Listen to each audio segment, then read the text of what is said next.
Now I would like to invite Sri M. Padmanabha Reddy Garu, President of Forum for Good Governance. Vishnudev Varma Garu, Honorable Governor of Telangana State, Sri Anjaney Reddy Garu, Sri Jayaprakash Narayan Garu, Sri Akunur Murli Garu, Sri Gopal Reddy Garu, Sri Srinivas Reddy Garu, and friends. It gives me immense pleasure to invite you all for this 15th year celebrations of the Forum for Good Governance. Friends, just now you have seen the activities we have taken up during last 15 years and our work. So I feel we have done little and much to be done to get the governance reforms. When we achieved independence, there were a lot of problems like partition and also integrating the princely states into Indian Union. At that time, the dedicated, efficient bureaucracy set right it in short time, and the administration was again on tracks. But as the time passed, today the integrity and administrative capabilities of the bureaucracy have diluted.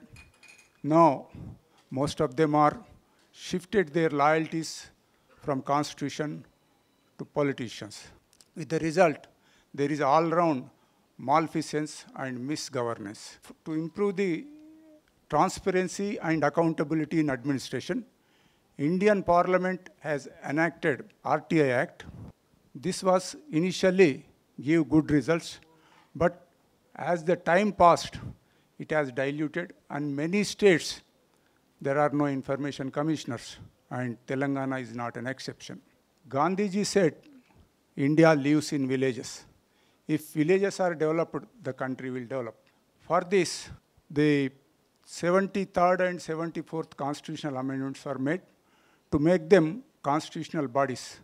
Nevertheless, the state governments are not giving much importance. It is not pertaining to one state except Kerala and one or two states. The rest of the India, the local governments are neglected.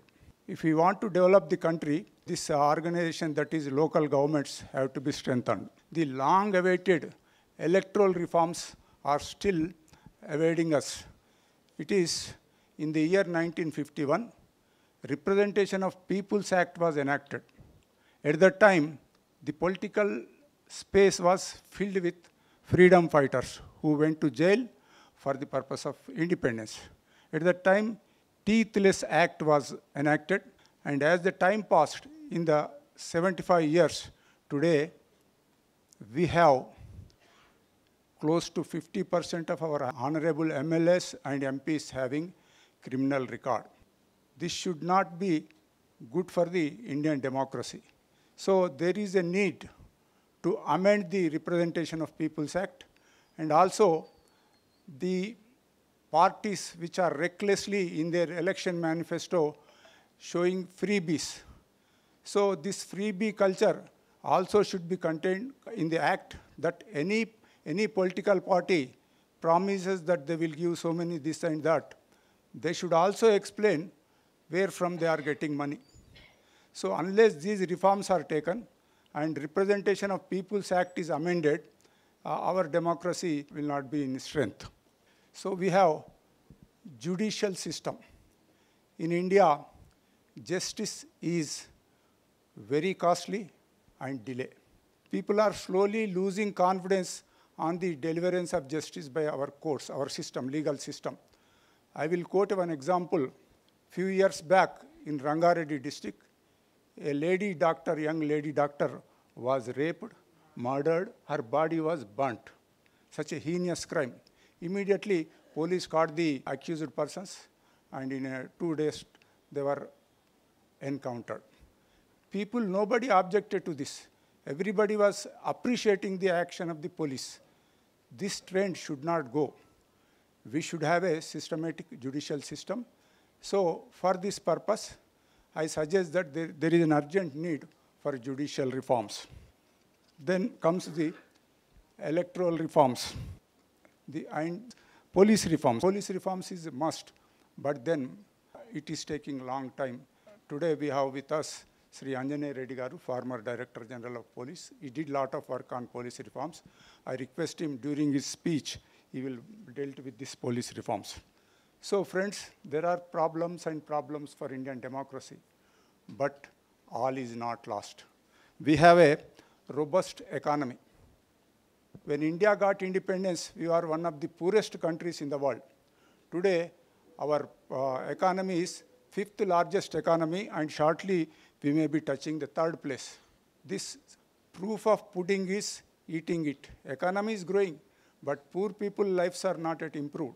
So the economy should be in such a way, it should be inclusive economy and job creating economy. If these two things are achieved, definitely there is some meaning for our economic development. Again, coming to Indian democracy.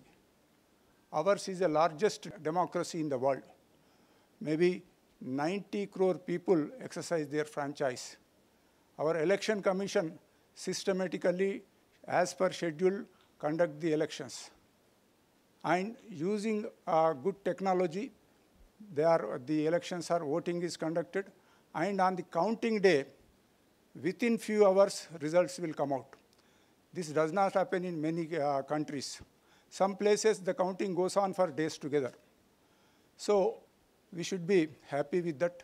But some political parties, if they win, no problem with the election commission and EVMs. Only problem comes if they lose. This trend should go. And another important beauty of the Indian democracy is transfer of power in a smooth and systematic way. I quote an example. In the year 1988, when Sri Atal Bihari Vajpayee was the Prime Minister, he lost a no confidence motion in the parliament with 1 vote.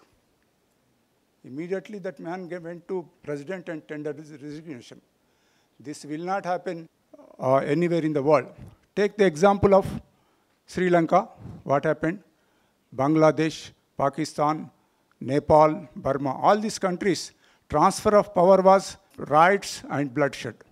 Even a mature democracy like America, when Donald Trump lost election, his followers made a lot of gadbad. They tried to ransack the American parliament. Another issue is food. When India got independence, there is an acute shortage of food. And there were starvation deaths also. Today, after 75 years, the country is not only self-sufficient, surplus in food production.